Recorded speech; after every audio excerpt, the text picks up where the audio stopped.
Assalamualaikum warahmatullahi wabarakatuh. Assalamualaikum pemirsa Antv dimanapun berada, tentunya khususnya yang berada di Jawa Tengah.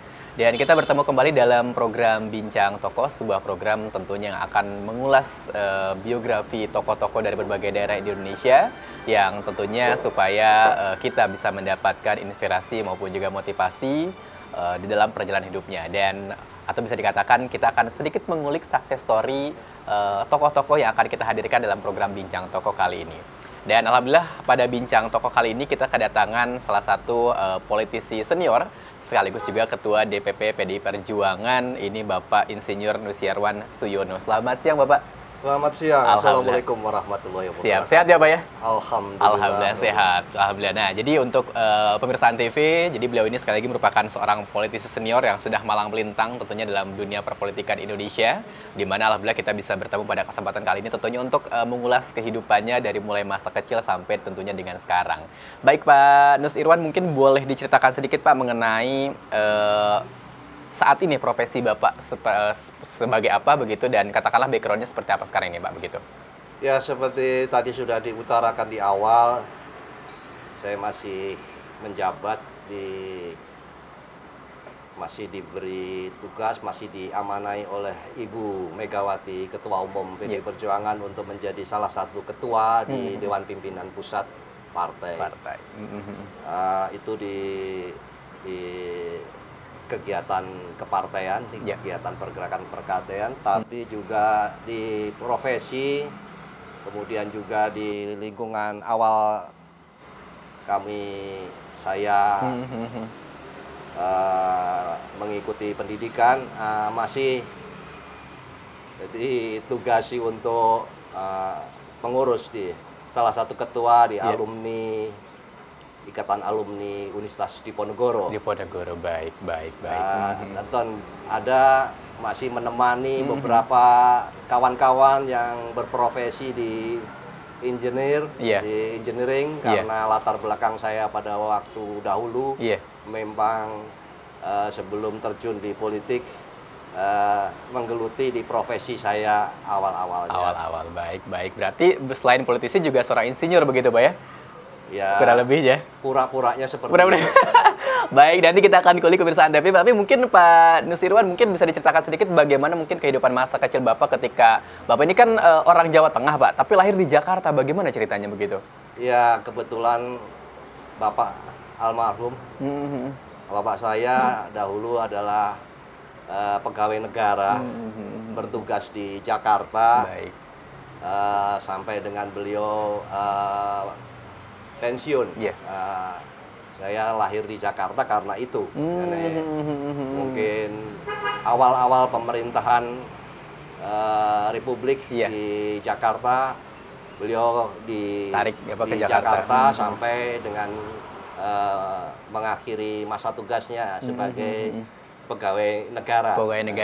Salah satunya lahirlah saya di Jakarta. Berarti Bapak ini anak keberapa dari berapa bersaudara begitu Pak? Saya 8 bersaudara, saya nomor 7. Nomor 7, siap. Kedua terakhir berarti Pak ya? Enggak, saya masih ada satu adik saya. Siap, baik. Nah, lalu kalau misalkan di Jawa Tengahnya di mana Pak ini kotanya Pak? Kota kelahiran lah, kampung halaman Bapak? Tepatnya bukan Jawa Tengah, karena Jawa Tengah itu saya hanya pendidikan. Saya dulu di Undip di Semarang. Baik. Tapi ayah itu berasal dari Jogja. Dia dari Jogja, tapi Bapak memang lama hidup di Jawa Tengah ya, menempuh pendidikan dan lain sebagainya. Sebetulnya pembentukan karakter pergerakan saya banyak diawali dari Jawa Tengah, dari pada saat mahasiswa di Undip. Baik. Banyak mengertilah, banyak tahu dengan wilayah atau lingkungan di Jawa Tengah. Di Jawa Tengah, baik.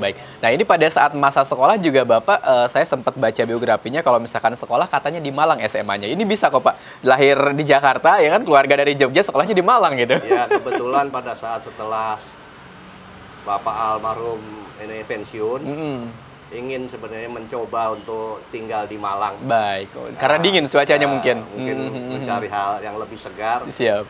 Jadi ya termasuk saya ikut pindahlah ke Malang. Baik, tapi baik. sebentar saja karena hanya ya tidak sebentar sebetulnya ya, SMP sampai SMA. 6 tahun, banyak lama kalau itu ya. Nah, tapi kemudian selanjutnya Bapak pindah kembali ke asalnya, kembali ke Jogja. Ke Jogja, baik. Nah, ketika masa-masa zaman sekolah nih Pak Nus Irwan, ini bagaimana kehidupan masa sekolah Bapak? Apakah waktu itu sudah aktif berorganisasi kah? Atau mungkin masih kayak zaman saya sekolah kan masih suka nakal gitu Pak ya, bolos-bolos sedikit. Mungkin zaman Bapak seperti apa waktu itu? Ya, sebetulnya karakter dasar anak-anak pada usia-usia kecil ini kan bermain ya. Siap. Apa namanya, sekolah itu sukanya ya main aja. Suka main. Kemudian SMP saya banyak saya jadi pramuka ya. Ikut aktif pramuka, baik. Jadi kelas 1 SMP saya sudah mengikuti jambore nasional. Pertama kali di Indonesia itu di Cibubur. Oh, baik. Nah, itu SMP kelas 1. Jadi suka dengan organisasi, suka dengan kegiatan-kegiatan perkumpulan. Pada waktu SMP saya memang aktif Pak ya, berorganisasi. Aktif di pramuka. Baik. Nah, lalu selain pramuka Pak, mungkin ada yang digeluti lagi kah ketika masa SMA seperti organisasinya? Enggak ada, sampai batas SMA ya seperti biasa anak-anak yang lain ya seperti begitulah. Iya, bolos-bolos dikit mah wajar Pak ya. Kategorinya lebih banyak nakal. Lebih banyak nakal. Begitu. Tapi ada nggak sih Pak pengalaman yang mungkin pas sekolah sampai sekarang belum bisa lupa gitu, terutama mungkin terkait dengan kenakalan waktu zaman sekolah gitu Pak? Apakah mungkin bolos rame-rame? Kalau SMP SMA tidak biasa-biasa saja. Yang tentu saya masih bisa serius sampai ke SMA. Sedikit bisa dibanggakan. Tapi begitu masuk di perguruan tinggi, yang sampai hari ini yang selalu terkenang, saya tidak kategori yang pandai. Jadi ujian mengulang-ulang terus. Jadi kadang-kadang sampai sekarang pun ngimpi mengerjakan tugas belum selesai, sampai hari ini pun saya sering bermimpi kebayang-bayang belum menyelesaikan tugas. Jadi itu hal yang tidak boleh diikuti oleh anak-anak. Siap. Karena pada waktu di perguruan tinggi lebih banyak melakukan kegiatan-kegiatan organisasi. Saya dulu GMNI ya, di Gerakan Mahasiswa Nasional Indonesia. Jadi bukan yang salah, bukan organisasinya. Betul. Dari bapaknya gitu, terlalu sibuk ya, terlalu fokus Pak. Nggak mikirin sekolah. Ya sudah nggak mikirin sekolah, otak kita juga tidak terlalu nggak terlalu pandai. Baik. Nah, pemirsa Antv, nanti setelah ini kita akan membahas nih kira-kira ketika masa kuliah ini Pak Nus Irwan ini sekolah di mana gitu ya, kampusnya di mana? Karena kan tadi sudah cerita katanya kalau misalkan di kampus atau juga waktu kuliah itu bisa dikatakan lebih banyak aktif berorganisasi ketimbang mungkin mengerjakan tugas kuliah. Nanti kita akan kembali lagi tentunya setelah pariwara berikut ini, tetap di Bincang Tokoh. Ya, baik pemirsa Antv, kita masih kembali dalam program Bincang Tokoh, tentunya masih bersama dengan Pak Nus Irwan Suyono, di mana tadi kita sudah sedikit bercerita mengenai kehidupan masa beliau ketika zaman sekolah, baik itu di Malang terutama begitu ya, dan juga, nah tadi sudah berbicara mengenai soal masalah kuliah. Ini waktu zaman masa kuliah Pak, kalau misalkan saya baca biografinya kan Bapak ini setelah lulus SMA itu kuliah di Undip jurusan Teknik Sipil. Nah, betul. Apakah itu memang apa yang Bapak minati atau mungkin waktu itu pilihannya hanya itu atau bagaimana tuh? Memang keinginan saya di situ. Tertarik di Teknik Sipil. Ya. Kenapa tuh Pak? Mungkin ada waktu zaman SMA inspirasinya dari mana begitu kan? Saya masih sempat untuk melihat-lihat hal-hal yang pada waktu Bapak almarhum, Bapak saya masih ada, sering diajak jalan pergi-pergi kemana-mana begitu, termasuk karena dulu tinggal di Jakarta, pada waktu itu juga menjelang Asian Games yang pertama di Indonesia, kemudian juga ada Monas, kemudian kan banyak pembangunan lah begitu karya pada waktu itu, karya-karya monumental gitu. Dan saya suka dengan hal-hal seperti itu. Jadi sempat tanya sama Bapak kalau begini ini sekolah apa Oh, gitu kan, gitu. gitu. Jadi nggak terbetik sedikit pun Iya.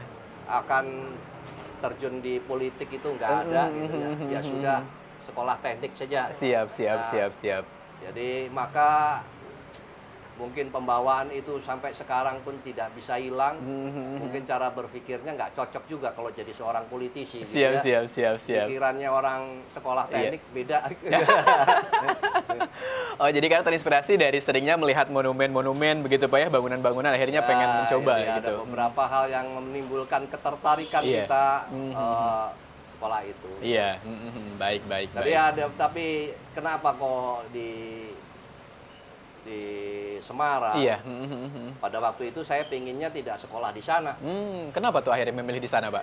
Jadi itu juga nih kalau boleh berkata Iya. menggelikan, tapi ya sejujurnya begitu. Iya. Pengennya sekolah di Bandung begitu, tapi nggak diterima. Oh, Jadi, gitu. Di ITB mungkin tadinya Pak itu awalnya. sekali lagi karena sebetulnya kapasitas saya juga otaknya mungkin nggak nyampe juga. Kalah juga sama yang lain, akhirnya yang lain diterima, saya nggak. Iya. Saya diterimanya di sana. Di Undip ya, baik. Nah, lalu yang menarik nih Bapak ini kan setelah lulus dari Undip Pak ya, tiba-tiba Bapak kuliah lagi lalu memilih jurusan perencanaan wilayah dan kota. Kenapa begitu jadi Pak? kalau itu memang benar, saya Iya. mengikuti di dua jalur, satu di teknik sipil, satunya lagi di perencanaan kota dan Iya. wilayah. Itu diawali dari saya pembahasan di DPR di sini. Itu tahun 2007 kalau nggak salah. Iya. Pembahasan Undang-Undang Tata Ruang. Saya begitu tertarik dengan pembahasan itu. Iya. Sampai saya ada keinginan, saya pengen tahu nih sekolah ini kayak apa ini. Iya. Jadi pada waktu itu memang benar-benar ya, pembahasan Undang-Undang Tata Ruang pada waktu itu dikerjakan dengan baik, dengan sangat lengkap. Iya. Dengan itu prosedingnya itu mungkin kalau saya boleh sombong, pada waktu itu produk yang terbaik mungkin dari legislasi yang kita persiapkan dengan baik. Tidak ada aspek kepentingan, ini semua ditinjau. Nah, atas dasar itulah saya ada keinginan untuk coba-coba sekolah lagi di perencanaan planologi, Iya. perencanaan kota dan wilayah. Siap. Oh, seperti itu. Jadi Tapi memang itu apa namanya, tidak perlu harus menjadi catatan besar itu, biasa lewat saja lah. Iya, baik. Tapi memang pernah mengalami itu istilahnya seperti itu ya. Nah, baik, terus Pak Nus Irwan juga tentunya setelah lulus kuliah juga ini kan sempat bekerja menjadi konsultan engineering ya, Pak. Nah, itu mungkin boleh cerita bagaimana ya seperti kisahnya Pak? Waktu mungkin lulus kuliah apakah langsung diterima kerja atau bagaimana Tidak, begitu? karena saya ini mungkin dilahirkan dengan karakter suka kerja. Baik. Jadi saya dulu jadi buruh dulu. Meskipun buruhnya buruh seorang engineer ya. Iya. Jadi kalau di dalam struktur pekerjaan itu paling bawah dan bahkan mungkin tidak kelihatan saking rendahnya. Saking di bawah sekali. Baik. Nah, itu saya mengawali sebelum di consulting engineering, saya di situ. Itu kira-kira 2 tahun saya dikerja di project di Pelabuhan Bakauni. Nah, saya extensionnya itu saya mulai kerja maghrib setelah air surut. Iya. Nanti selesai malam-malam hari, saya lakukan itu 2 tahun. Baru setelah itu saya ditemukan. Saya ditemukan oleh senior saya, senior pergerakan, yang mengajak saya pulang ke Jakarta. Sudah, kamu ikut saya untuk jadi consulting engineer gitu. Nah, tapi ternyata karena senior saya ini juga latar belakangnya itu adalah pergerakan. Lalu beliau ini adalah senior saya dari KMNI. Nah, sampai itu ya sudah, kakinya 2 antara bekerja sama sedikit politik. Di organisasi di politik ya. Tapi berarti itu pula Pak yang istilahnya menjadi modal pengalaman Bapak akhirnya masuk ke partai politik pada saat itu juga. Betul. Mungkin. Jadi karena tentu saya tidak akan terlalu jauh, karena kalau GMNI ini memang adalah organisasi yang memang garis dari Partai Nasional Indonesia pada waktu itu Bung Karno. Nah, tentu masa ya mau ke partai yang lain. Saya pasti alamatnya yang paling pas itu adalah ke PDI Perjuangan. Itu tahun berapa Pak masuk ke partai? Saya sekitar tahun 9, saya struktural di departemen di departemen di DPP tahun 95 ya. 95. Itu di struktur di dulu ada departemen Badan Penelitian dan Pengembangan pada waktu itu, pada masa itu. Tapi sebelumnya sudah, tapi dengan sebagai prajurit lah. Iya, baik. Junior lah Pak di awal-awal ya. Dari bawah. Ya, kan tidak mungkin kita langsung dan lama sekali. Itu sebelumnya tahun 80-an sudah. 80-an sudah aktif sebetulnya Pak ya. Sekitar tahun maaf salah. Jadi itu 87 sekitar tahun 90-an, 94, 95 ya, sudah sedikit-sedikit sudah mulai coba-coba lah. Oh, baik. Jadi emang tahun 90-an Bapak mulai aktif di partai begitu ya, atau mungkin lebih banyak berkegiatan? Itu hanya diajak aja lah. Ikut-ikut kegiatan. Siap. Tentu sangat bawah, sangat berada di Siap. Pemula. Baik, dan pemirsa, nanti kita setelah ini akan berbicara mengenai lebih jauh tentang keterlibatan tentunya Pak Nusirwan ini dalam partai PDI Perjuangan ya, seperti itu. Jadi jangan kemana-mana, kita akan kembali lagi tentunya setelah pariwara berikut ini, tetap di Bincang Tokoh. Ya, baik pemirsa Antv, kita masih di program Bincang Tokoh, tentunya masih bersama dengan Pak Nusirwan Suyono, di mana sekali lagi beliau merupakan seorang politisi senior dan juga sekaligus salah satu ketua DPP di Partai PDI Perjuangan. Nah, tadi kita sudah berbincang mengenai soal kapan beliau masuk ke PDIP ini pada tahun 90-an ya, kurang lebihnya sekitar 94-95 ya Pak ya. 94-95 lah, atau mungkin 96 seperti itu. Nah, yang menarik adalah bahwa pada tahun 2000 Pak Nusirwan juga ini aktif di Balai Pelatihan ini ya Pak, Balai Pendidikan dan Pelatihan Pusat. Itu boleh cerita mungkin sejenis katakanlah bagaimana Bapak bisa bergabung dan terus apa saja yang dilakukan di situ begitu Pak? Ya, pada waktu itu saya dulu ketuanya Pak Kwik Yanti. Baik. Sekali lagi saya sangat pemula, jadi ya hanya niat dan ada kesesuaian di dalam batin untuk berada di PDI Perjuangan. Namanya dulu bukan PDI Perjuangan, namanya dahulu masih PDI Pak ya, betul, baik. Demokrasi Indonesia. Jadi diawali dari situ. Tentu pertanyaannya tidak perlu jauh-jauh karena saya namanya juga pemula. Ikut-ikut aja ya. Ya sudah, kemana ayo gitu. Sajalah ya gitu. Baik, berarti pada tahun 2000 ketika Bapak aktif di situ apa saja sih Pak yang program-program yang dilakukan pada saat itu mungkin ketika masih jadi ini? Tentu karena kita ada periode berat dan itu dialami Ibu Megawati pada waktu masa Soeharto menjadi menjadi presiden, masa Orde Baru. Betul. Itu adalah kondisi paling berat pada waktu itu. Jadi tidak mudah kita melakukan konsolidasi di daerah, dan kalau ada pun pengurus-pengurus itu semangatnya tinggi, tapi juga tidak gampang untuk pembentukannya, karena begitu terbentuk akhirnya juga dibuat supaya double, supaya triple begitu. Ini masa yang berat Pak ya, masa yang sulit ya. Baik. Tapi bagaimanapun itu adalah kami pada waktu itu di bawah kepemimpinan Ibu Megawati mengawali untuk perubahan sampai pada masa reformasi. Itulah garda terdepannya kita itu pada waktu itu. Baik. Dan yang paling mengalami tekanan itu karena dahulu partainya kan cuma tiga ya. Betul Pak. Ya, Golkar, P3 sama PDI ya.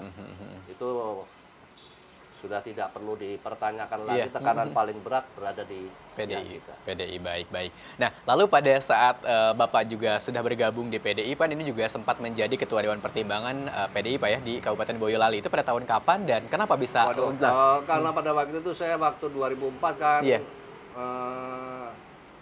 mengawali masuk legislatif dengan daerah pemilihan di sana, di namanya Jawa Tengah 5. Baik. Jawa Tengah 5 itu Surakarta ya, Solo, kemudian Boyolali, Klaten, Sukoharjo.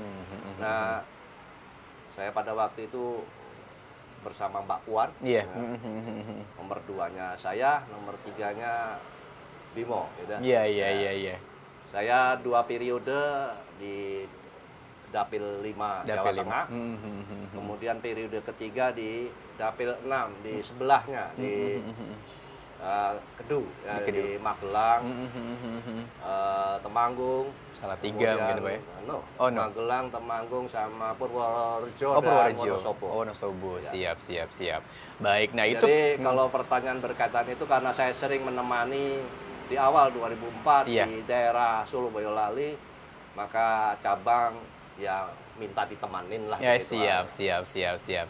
Baik. Nah, lalu juga pada tahun 2004 berarti Pak Nusirwan ini memang pertama kali menjadi anggota legislatif dari langsung ke DPR begitu, Pak, ya? Iya. Nah, itu kan biasanya kalau misal rata-rata nih, Pak, ya, kan rata-rata polisi itu dari bawah dulu, misalkan dari kabupaten, kota, lalu ke provinsi, langsung ke DPR RI. Mungkin ada modal apa Bapak ketika itu tiba-tiba langsung misalkan melesat gitu kan menduduki katakanlah terpilih menjadi anggota legislatif di pusat begitu, Pak? Karena pada waktu awal saya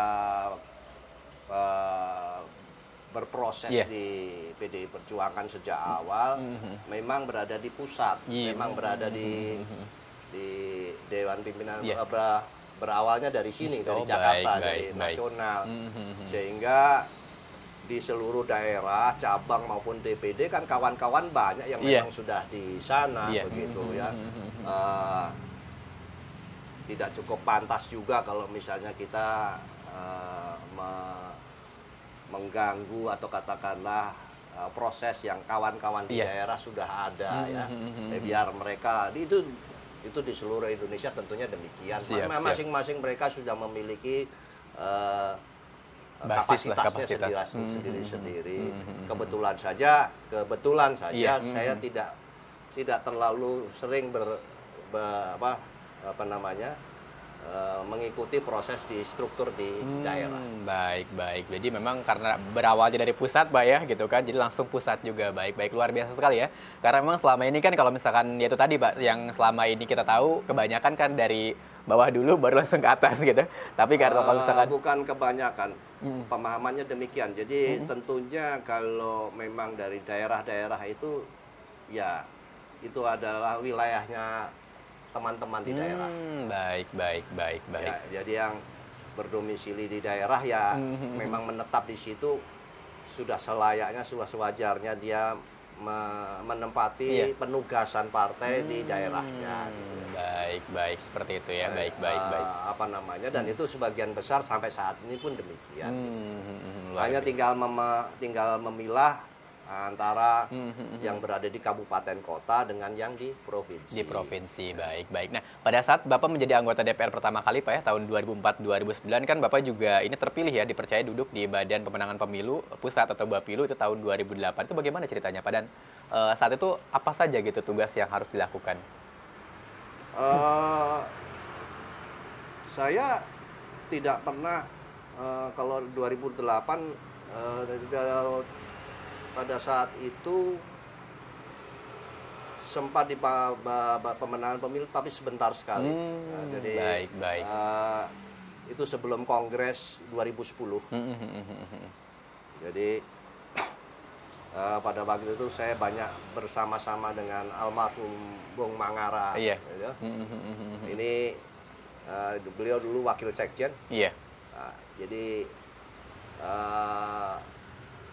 2008 baru akan menjelang memasuki Kongres tahun 2010. Siap. Karena tahun 2010 itulah awal saya dipercaya Ibu Mega untuk duduk di Dewan Pimpinan Pusat Partai. Baik, baik. Tahun 2010 pada saat itu Pak ya. Baik, baik. Baik, dan pemirsa Antv jangan kemana-mana. Nanti kita akan kembali tentunya setelah pariwara berikut ini tetap di Bincang Tokoh tentunya. Ya, baik, dan pemirsa Antv kita masih kembali di program Bincang Tokoh tentunya, dan kita sekarang memasuki segmen 4 masih bersama dengan Pak Nusirwan Suyono, di mana beliau ini merupakan sekali lagi Ketua DPP PDI Perjuangan, dan beliau ini selain itu juga aktif ya di DPR selama 3 periode, dan tentunya berkecimpung di Komisi 5 yang menangani infrastruktur, terus juga perumahan rakyat dan juga transportasi atau perhubungan. Nah, mungkin bisa diceritakan Pak bagaimana pada saat itu Bapak masuk di Komisi 5, kan ada juga waktu itu pemikiran Bapak yang istilahnya itu mendukung tol Trans Sumatera. Nah, itu bagaimana ceritanya? Sehingga kan sekarang terwujud nih Pak, ada tol gitu kan, terutama ya minimal dari Lampung dulu menuju ke Palembang seperti itu. Jadi begini, sebenarnya karena pada waktu itu saya masuk 2004, itu mengawali pemerintahan SBY dari sejak 2004 sampai 2009, 2014. Baik. Ya, 10 tahun. 10 tahun, betul. Tentu karena bukan Pak Jokowi nih. Iya. Nah, jadi posisi kita, saya dalam tanda kutip oposisi. Iya, oposisi, betul. Nah, tapi oposisi saya tidak ingin mengartikan oposisi itu asal kritik ya. Jadi tentu kita juga bisa memberikan fakta,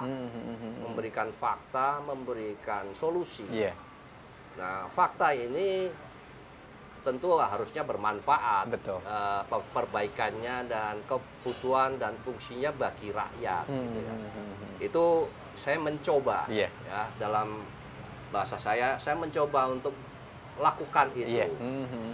Mencoba melakukan itu dengan catatan pada waktu itu pemerintahannya adalah kita dalam posisi yang tidak bersama-sama dengan pemerintah. Baik. Nah, saya selalu mengungkap dengan teman-teman media beberapa hal, fakta-fakta, kondisi-kondisi yang berkaitan dengan infrastruktur di seluruh Indonesia tentunya ya, fakta-fakta, tapi pada skala nasional. Skala nasional ini tidak pada aspek kedaerahan ya, karena kita masing-masing kan, saya memahaminya bahwa penugasan dari partai itu tentunya juga ada berjenjang. Mana yang menjadi penugasan bagi kawan-kawan di daerah, baik itu provinsi maupun kabupaten kota, mana yang itu menjadi skopnya nasional. Nah, tadi kan menyampaikan kaitannya dengan tol. Betul. Itu sebetulnya sudah lama, banyak sekali pekerjaan-pekerjaan yang terhenti. Terhenti yang pada waktu Soeharto turun itu nggak berkelanjutan karena krisis itu ya, nggak berkelanjutan.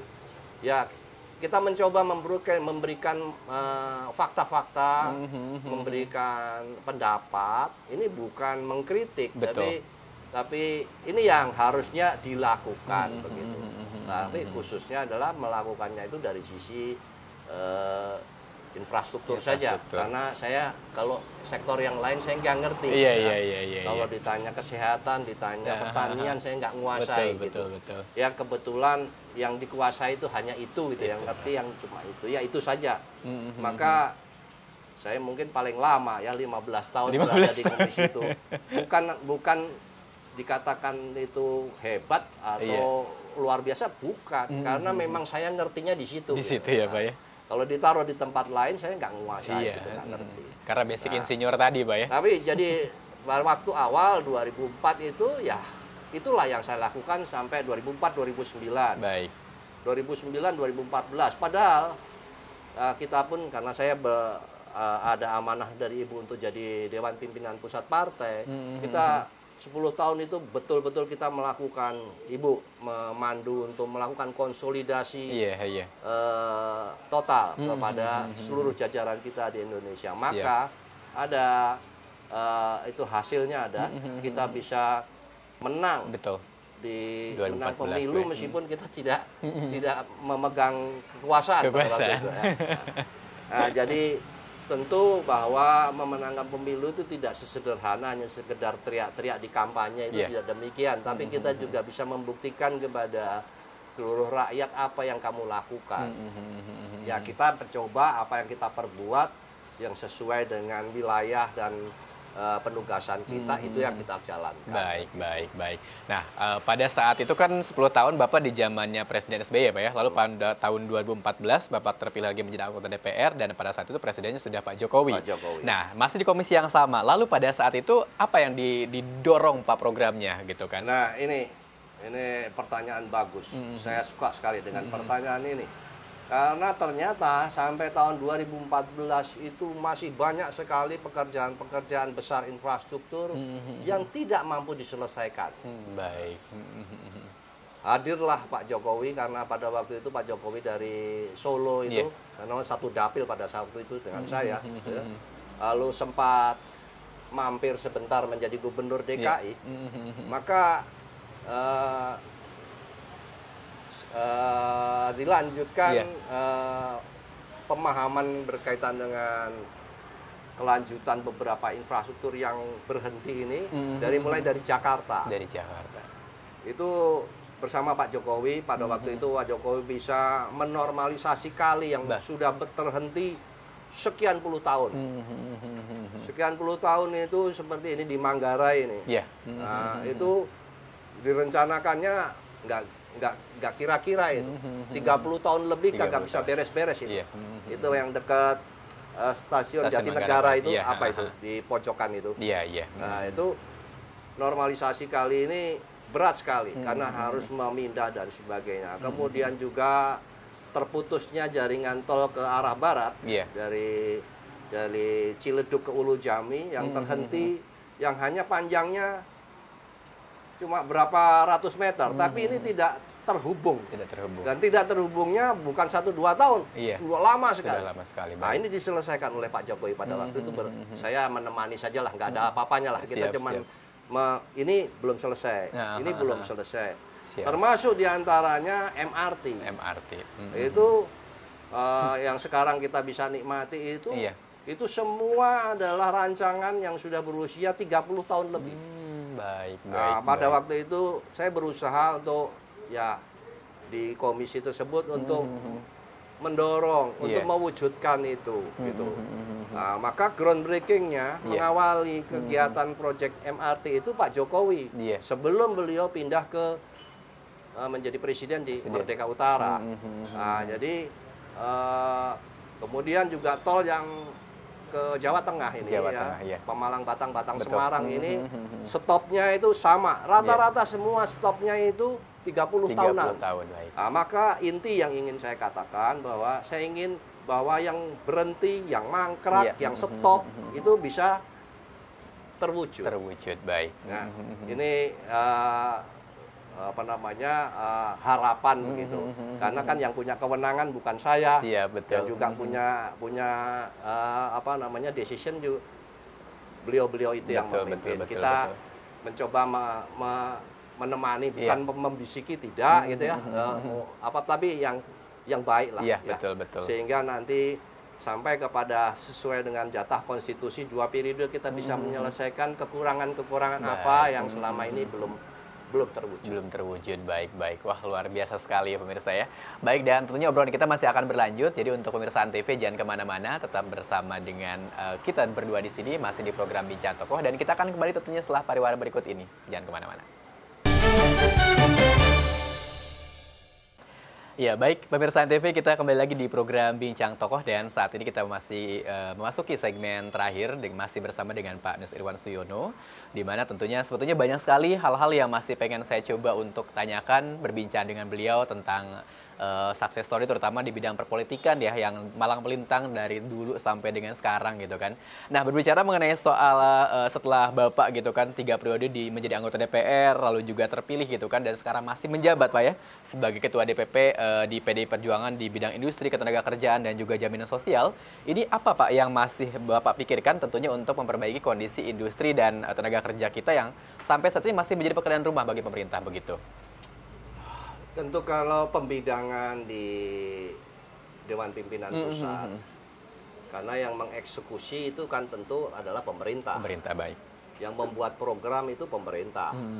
Maka tentu dengan kita memiliki teman-teman rekan-rekan yang ditugaskan oleh partai untuk menempati posisi-posisi yang terkait, itu harapannya kita bisa menyalurkan, kita bisa mengusulkan, kita bisa memberikan masukan yang berkaitan dengan bidang-bidang tersebut. Jadi banyak sekali Indonesia ini yang masih harus dikerjakan. Tapi khusus pada periode Pak Jokowi ini, beliau sudah banyak mengawali melakukan terobosan-terobosan. Beberapa kelemahan-kelemahan, baik itu dari sisi birokrasi, dari sisi pengambilan keputusan, dari sisi kebijakan nasional maupun daerah, yang itu menyebabkan adanya kelambatan-kelambatan, adanya kebuntuan-kebuntuan sudah dilakukan, sudah dimulai. Dan kita bisa lihat sendiri, ya mohon maaf saya hanya bisa sebatas membahas dari sisi infrastruktur. Saya nggak mungkin bicara di sisi yang lain. Mungkin kawan-kawan akan merasakan sendiri. Negara Kesatuan Republik Indonesia itu yang begitu luas, yang begitu luas dan terpecah-pecah. Teritorinya juga kita harus kawal, kita harus awasi. Hal yang paling mendasar seperti pos pelintas batas. Rasa-rasanya baru pada masa pemerintahan Pak Jokowi ini diperindah, diperbaiki lah begitu Pak. Bukan diperindah, diperbaiki, fungsinya itu memang benar-benar dianggap ada gitu. Baik, sehingga namanya batas itu dahulu kala, mohon maaf, ini sebenarnya batasnya ada apa enggak? Baik. Kita banyak dari mulai yang di utara, barat utara, terus yang daerah kita di timur, itu semua sampai perbatasan Papua dibuat. Satu. Kedua, ini infrastruktur lagi. Betul. Jadi kalau lihat jalan tol, kita sekarang kawan-kawan, teman-teman bisa merasakan sendiri kalau misalnya ada yang tinggal di Jawa Timur, tidak terlalu galau kalau untuk segera melakukan jalan darat. Nah, itu bisa diperhitungkan dengan cepat, tidak perlu harus mengalami sengsara badan karena Idul Fitri dan sebagainya, mungkin harus bermacet-macet pada masa lalu itu kita sempat mengalami hal tersebut. Kereta api, kita sudah tidak melihat lagi ada orang yang duduk di atas gerbong, itu sudah tidak ada. Itu pada waktu itu Menteri Perhubungan Pak Jonan pada waktu itu menjadi Dirut KAI. Dan itu awal dari Pak Jokowi juga bersama-sama. Jadi transportasi yang berbasis rel sekarang kita bisa lihat seluruh stasiun itu baik-baik semua, berfungsi dengan benar. Artinya ini landasan-landasan itu yang seharusnya seperti apa yang harusnya fungsi itu berada itu bagaimana itu sudah dilakukan. Bahkan awal saya masih ada dokumentasi, saya bersama Pak Presiden pada waktu dengan Menteri memulai kereta api Trans Sulawesi. Nah, itu dari Makassar ke Parepare. Itu selama ini Sulawesi nggak ada kereta apinya. Betul. Itu diawali dari sana. Kemudian juga sekarang tidak menjadi masalah. Bandara itu sudah terhubung dengan kota-kota urban, ya, dengan daerah-daerah pendukung, transportasi dengan mudah. Betul. Nah, ini saya hanya bisa bicara dari sisi infrastrukturnya saja. Baik, baik. Nah, memang semua itu seolah-olah sepertinya kita hanya melihat fisiknya. Iya. Tapi tampaknya sekedar fisik saja tidak bisa terwujud selama sekian puluh tahun. Iya. Juga. Begitu rumitnya pada waktu dahulu itu Iya. untuk mewujudkannya itu rumit. Betul. Tapi memang membutuhkan sebuah kesungguhan, sebuah niat yang tinggi untuk memberikan pelayanan kepada fungsi-fungsi infrastruktur ke rakyat bisa merasakan, ya. Dan juga ekonomi, tentunya ekonomi itu menjadi tumbuh, tumbuh. ekonomi menjadi bergerak dengan pertumbuhan yang bisa benar-benar kita bisa ukur. Siap. Apa namanya, di kemudian hari akan memberikan kecerahan yang cukup. Iya. Menjadi harapan. Baik, baik, Nah, baik. dan ini cobaan belum selesai, masih 3/4 jalan menyelenggarakan itu. Iya. Dihambat oleh Betul, pandemi, Pak ya. pandemi. Baik. Tapi tampaknya itu pun juga ujian bagi kita. Ternyata pelan-pelan dalam periode 1 tahun masih bisa mengatasinya. Baik, baik, baik. Hal-hal tersebut kita lihat angkanya sudah sangat menurun. Menurun, baik, baik. Baik, Pak Nusirwan, terakhir nih Pak, berbicara mengenai soal prinsip hidup Pak ya, mungkin ya dari Bapak, dari dulu sampai sekarang yang bisa dibagikan ke pemirsa Antv, ini kira-kira ada nggak sih Pak prinsip hidup yang Bapak pegang dari dulu misalkan ya, sampai sekarang yang katakanlah bisa mengantarkan Bapak menjadi seseorang yang seperti sekarang begitu Pak, yang bisa dibagikan kepada pemirsa baik? Semua itu kita lakukan dengan ikhlas. Saya menjalankan apa saja itu dengan ikhlas. Dengan ikhlas. Kedua, saya menyadari bahwa saya terutama khususnya bukan siapa-siapa. Saya bukan anak tokoh, saya bukan orang yang populer. Apalagi judulnya ini adalah Bincang Tokoh ya. Bincang tokoh. Saya sendiri juga nggak ngerti saya tokoh dari mana. Saya tidak punya perasaan saya sebagai tokoh. Baik, jadi baik. semua saya lakukan dengan ikhlas, dengan apa adanya. Iya. Semoga saja ini diridhoi dan itu memberikan manfaat bagi khususnya konstituen PDI Perjuangan. Siap. Waduh, luar biasa sekali ya. Bersahaja sekali pemirsa Antv ya. Baik. Dan itu dia perbincangan kita dengan Pak Nusirwan Suyono. Jadi mudah-mudahan apa yang tadi kita bincangkan untuk pemirsa di rumah ini bisa menjadikan sebuah motivasi, inspirasi maupun juga tentunya menjadi sebuah dorongan ya bahwa siapapun bisa menjadi siapapun Pak ya. Dalam artian perjuangan bagaimana masa kecil sampai akhirnya bisa menjadi seperti sekarang kan tentu tidak didapat dengan mudah. Ada perjuangan tahapan-tahapan yang tentu harus dilalui. Terutama tadi gitu kan kita harus ikhlas dalam hal apapun. Mudah-mudahan apa yang dilakukan itu tentu diridhoi seperti itu. Wah, dan yang pasti terima kasih banyak untuk pemirsa Antv yang sudah menyaksikan program Bincang Tokoh. Terima kasih juga untuk Pak Nusirwan yang sudah menjadi bintang tamu kita pada kesempatan kali ini.